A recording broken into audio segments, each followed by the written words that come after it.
Hello guys, welcome to Tactics tutorial. In today's video, I will show you how to disable autocorrection and predictive text on iPhone.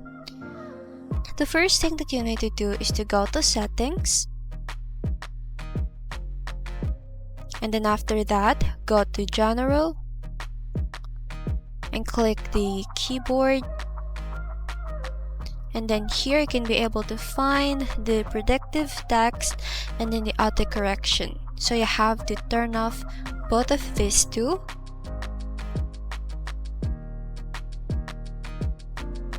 And then that's it.